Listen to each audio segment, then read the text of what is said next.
Hello there, and we are live. It is great to see you. Thank you so much for joining me.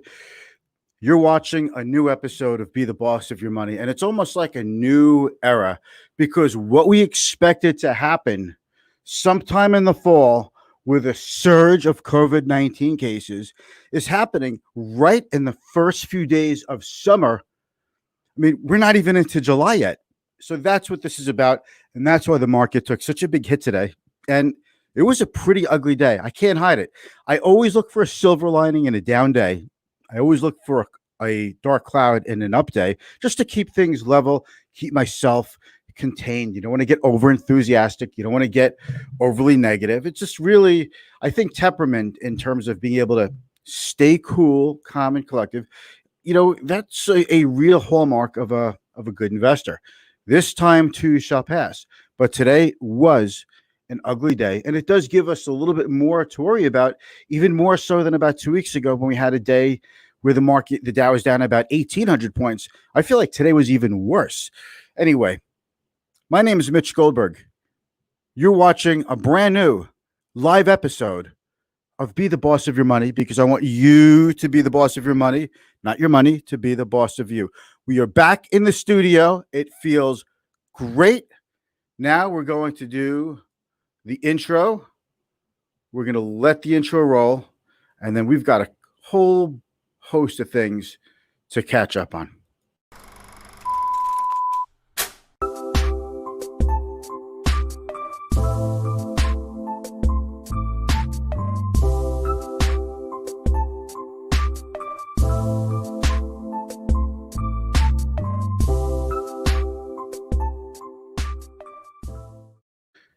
Welcome to Be the Boss of Your Money. If we haven't met yet, my name is Mitch Goldberg. I do these shows every weekday, every work day. I recently started skipping Fridays. I'm not doing this on Fridays, Monday through Thursday for the summer. I'll probably do that until October, but I do send out a blast email every Friday, which I've been doing for like the last 15 years. So if you'd like to receive my email blast on Fridays, if I may say, it's really good. And if you want, send me a DM or tell me in the comments. If you want, I can just send you one example of one of my blast emails. And then in that way, you could tell me if you want to keep receiving it or not. Okay, look, I'm not trying to collect your email address just for the heck of it to market to you. That's not my style. I'm not a sales guy.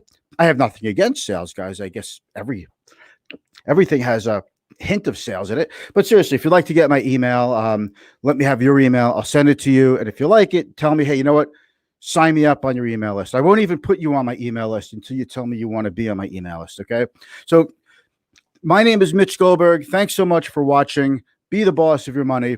We're talking about why was the stock market pounded today, down over 700 points, down at one time over 800 points. Today, this feels worse than about 2 weeks ago when the Dow was down about 1,800 points. NASDAQ finally had a down day, its first down day in like 9 or 10 days, pulling back from a record high. But it started to feel a little unsustainable. Clients of mine, you know who you are, haven't bought a thing in 2 weeks. Just haven't found anything compelling. We kind of have all the stocks we want. We kind of, we have the stocks that we would want to get through this tough time, the work from home stocks, the Amazons of the world, the Facebooks of the world. We're doing that. We are already doing that.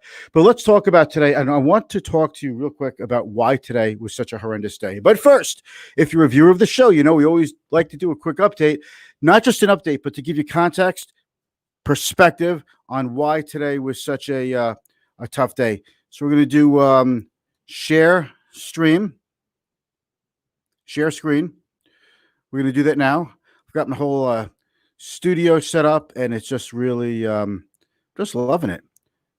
All right, there we go. So now I'm over here, guys. See, I'm over here on the side, guys. Over here. All right. So you see this Dow down 710, down almost 3%. S&P down 2.5%. NASDAQ down 2%. The Russell 2000 down almost 3.5%. That's a pretty big day. That's an ouch. The VIX took a nice move up. I don't know if we could get that whole thing in the screen there. No, I don't think so. But you'll have to take my word for it. The VIX had a pretty big up day. And it's, you want the VIX to go the other direction. I really want to get that in there. All right, we're not going to be able to get that in. That's okay. The VIX was up. The VIX typically does go up in a down market. The VIX is the fear gauge. So that when the VIX goes up, that means traders are really aggressively they're hedging their bets. That's what that means. They are hedging their bets because they're worried about more bad news. And today the news is certainly very bad. We'll get into that. Let's take a look at some of the market movers. Forget the advancers. The advancers was a somewhat eclectic group of stocks. Gilead, they have the drug remdesivir. Gilead stocks have been doing lousy lately ever since they came out with decent results for that drug. So finally they've had a good day. Kroger's up a little. Chipotle Mexican continues to stay over $1,000 a share. But I think the real story is in the decliners. Norwegian Cruise down over 12%, back down to the 15s. Royal Caribbean, Carnival down. Wynn Resorts down. Energy stocks like Devon, Occidental. I'm going by the ones you probably heard of. Schlumberger, One Oak. Airline stocks also got pounded today. Let's take a look at the FANG stocks. Look, I've always said this. When FANG stocks, they're so big, the top 6 stocks are just about 30% of the market cap of the S&P 500. That when they all go down, they pull everything with them. Same thing when they go up. Today was definitely a down day, and it was a big down day. But Facebook down over 3%, Apple over almost 2%. Amazon, the winner, was down over 1%, down 1.8%. On Netflix, Alphabet, Google, down 2%. Microsoft, down 2%. There's no way the market's going to escape the downward pressure of all 6 FANG stocks being down, all of them down over 1%. Okay. Let's take a look at some of the COVID stocks. Okay. These are some of the work from home stocks. Zoom Video continues to go up. Zoom, by the way, pulled in a major coup today. They pulled in a top tier executive from Salesforce.com, which is a major, well-respected technology company, to come to Zoom. So good for them. Clorox down a little bit, but well into the 200s. Activision like a week ago was down to the 60s, so 75. It's off a little. Peloton climbing up a little bit more. Domino's off a tad bit. Campbell's off a little bit. And we'll take a look at one more thing, okay? Again, utilities is the utilities, XLU. These are the sector ETFs that track the 11 major sectors of the stock market. This is your most important dashboard, by the way. If you want to know what's going on in the market in a split second and take a quick look at what's going on, this is the dashboard that you need. If you want the dashboard, you want a list of all 11 of these ETFs to follow, you let me know, send me a DM or let me know in the comments, and I'll get that out to you. By the way, if you have any questions, definitely ask me in the comments about the market, what happened today, anything like that. Welcome to you. And if you're watching this in the replay, go ahead and ask as if you're watching in the live, and welcome to you too. Okay. I realize not everybody can stop what they're doing at 4:30 in the afternoon and just tune into what I'm doing now. And if you're here, I appreciate it always. And I will check for you and your questions and all that in a moment. But let's take a look what didn't work today. Okay. I've been telling you while we've had this bull rally that when you see XLI Industrials, XLF the financials, and XLE Energy, when those lead the way, you're talking about a V-shaped recovery. Heavy down, heavy up, and we've been looking forward to the states reopening, and that up till now has been going very well. States have been coming back, people are going out again, and all of the Fed stimulus and the CARES Act and more expected. I think the bulk of it has been done, but some more expected. But when you see industrials, financials, and energies at the bottom, that takes away the V shape. That means investors are worried about a slowing economy, staying in a recession. And that's why it's so bad to see these sectors down the amount they are in one day. Today, like I said, I think today is actually a really bad day for the market. Not just like a bad one day. To me, this bad day tells us that we shouldn't do anything until we figure out what the heck is going on. Now, I know what you're going to say, but Mitch, I'm a long-term investor. You always say long-term investors. Listen, that's right. If you're a long-term investor and you're investing consistently, let's say in your 401k plan or some kind of monthly investment plan, 529 plan, what have you, keep doing it. Don't wait for the market to get better, because the idea of those is you keep investing, dollar cost averaging, good times, bad times, it averages out, and then you buy more shares of whatever you're buying, mutual funds or ETFs in a down market. You're buying less in an up market, and it has a really it has a compounding effect over time. But if you are looking to deploy cash into the market, I think right now I've got to say you have to wait. But energy down over 5%, industrials and financials down over about 3.5%.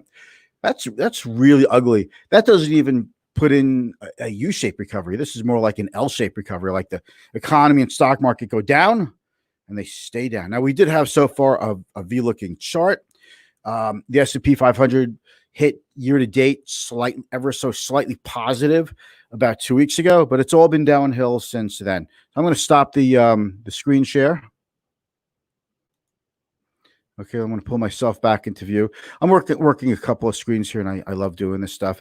So I see a few people out there, and hey, Scotty is out there. Hey, Scott, nice to see you, and thank you so much for joining me. I really appreciate that. We've got a couple people out there watching in various places from YouTube. I'm live right now on YouTube, LinkedIn, and 2 Facebook accounts. I'm going live from my Facebook business page and my Facebook Live, and I'm able to multi-stream to all 4 of those at the same time. So if you're out there, let me know which one you're watching from. I'd love to know. And if you have any questions, I'd love for you to ask. So let's get into why today sucked. Okay. The reason today was a tough day is because the worst case scenario in terms of states reopening is actually happening. And it's happening quickly. And that's the market deserves to go down on that. The idea was states are going to reopen. It was going to go well. Georgia, then Texas, and the Carolinas, and a whole bunch. Hey, thank you, Michael. Facebook. All right. Who else is out there? Hey, Michael, how are you, man? Great to see you. We still have to get together and talk about the olden days, the Horizon foods, the chubby chicken on a stick, and all those foods. Kind of inside humor for us folks, but Mike, we have to follow up on that one of these days. So today was El Succo. I'm not gonna sugarcoat it. This was just a really crappy day because again we're getting worst case scenario. The states, the whole thing of the rally we've had since the March 23rd low was that as states recover and they open up, more people get jobs, go back to work. That we need that because we're going to start running out of that $600 per week federal unemployment aid package. So that's coming up end of July, and the moratorium on foreclosures and evictions is coming to an end also. But the hope was that the programs from the CARES Act and from all the stimulus from the Fed that would buy us enough time to get us through this. Well, unfortunately, it's not going to buy us enough time. That's the thought process today. I think it's a very valid thought process. I'm not trying to be negative. I'm just trying to give you the facts, the truth. This is what you need. Okay, this is what I see.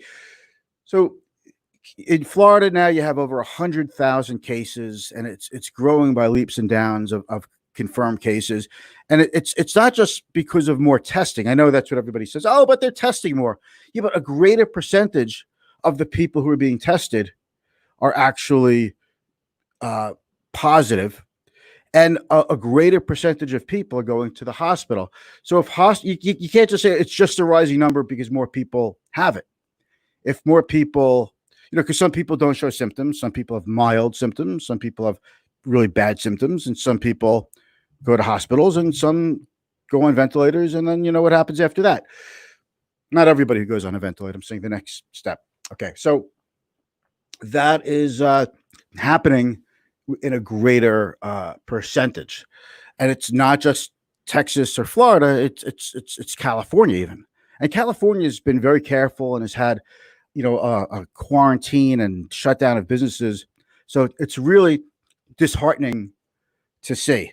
So we were thinking like we're going to possibly get a surge in the fall, But by then, hopefully, enough people would have been exposed to COVID-19. We'll build up some sort of herd immunity, and then you're going to get businesses up and running enough to keep things going. But if we just have to start with the lockdowns again and the shutting of businesses again, that's terrible.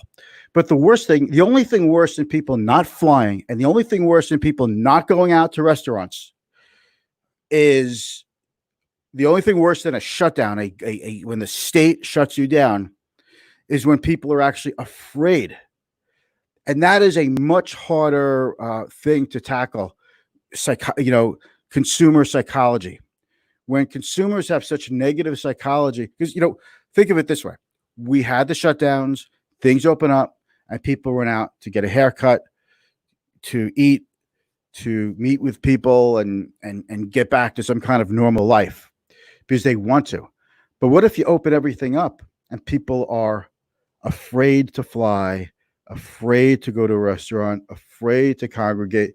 That's even worse. That's a worse form of quarantine than a state-imposed quarantine. I'm trying to choose my words carefully and make some sense out of this.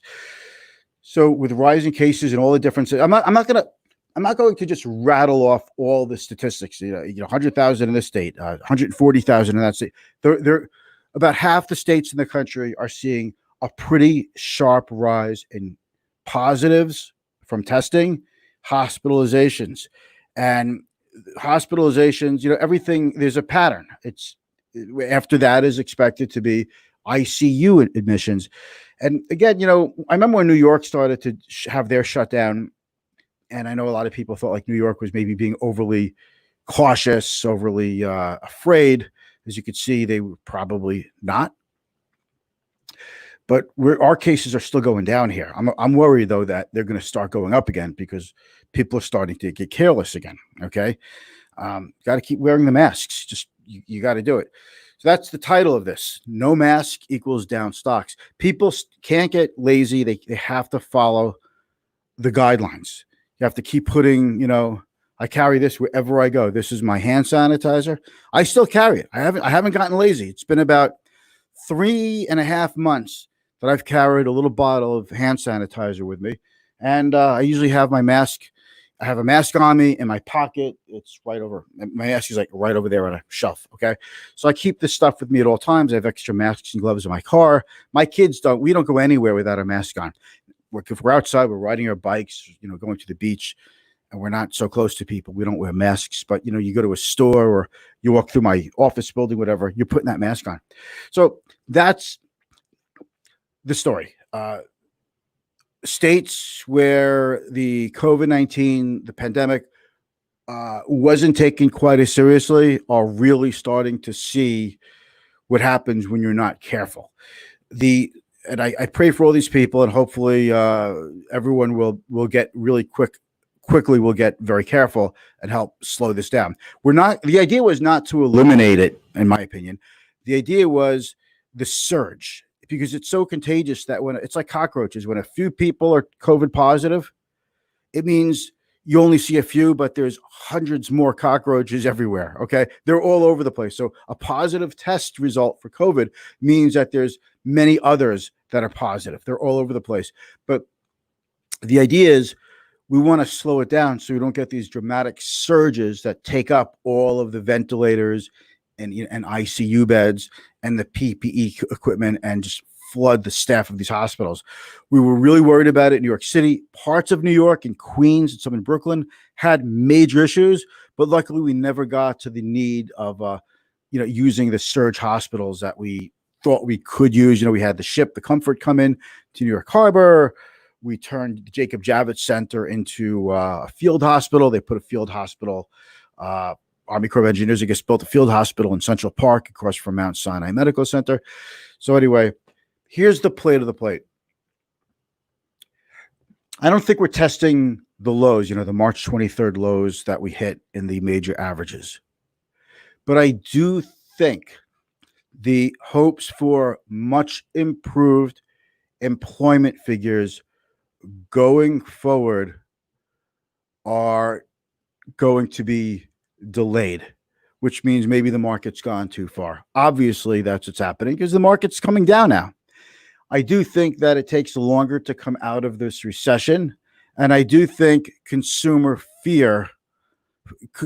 not going out because of fear is a lot harder to overcome than consumers not going out because of a state mandate. If you're going to buy, I would say hold off. If you've got big gains in some stocks, then you might want to maybe take a little profit. And certainly if you're a diversified investor, diversification is a strategy we use to mitigate risk, but it doesn't necessarily protect your portfolio from going down in the down market. But the idea for this is rebalance. You didn't really, with the market down a little bit from its hot, it's not from being flat this year from a few weeks ago. It's not that much. If you haven't rebalanced, or if you thought you were taking too much risk and you can't handle another deep dive to the March 23rd lows and even lower, because it can always happen. You have to factor these into your risk tolerance and how you have your portfolio set up, that you should rebalance and consider taking some steps to get a little bit more conservative, bring down your equity exposure and up your cash and bond exposure in your portfolio. All right. So that's the play to the plate. Today is a big reminder that we are not only out of the woods yet, but it looks like the bullishness and enthusiasm and euphoria of the last couple of weeks, of like the last month and a half, was a little carried away. And now we are going to test our patience, and we're going to test our ability to handle fear. Mike is coming out from Facebook. Thank you. We've got Scott from Facebook. Hey, Phil. We've got Phil out in Facebook. Thank you so much. Jonathan. Hey, Jonathan. How are you? Jonathan, how's your son's YouTube page going, by the way? We've got to talk about that. All right. I'm going to end this broadcast. Thank you so much. I will be here. I missed yesterday. I'm sorry, but I had to move all my stuff back in, and I thought I was going to do this live on mobile, because the service I use to broadcast is now available on mobile, but wasn't quite ready for prime time yet. And I said, you know what? I've been doing this like daily for about 4 months now. So it's okay if I miss one. I should have put up a replay though. I should have like posted like a YouTube video of a previous one and said, here's the replay from a few weeks ago. You live and you learn. Next time I'll do that. All right. I'll see you guys tomorrow. I really mean it from the bottom of my heart. Thank you, all of you, for watching and for joining me.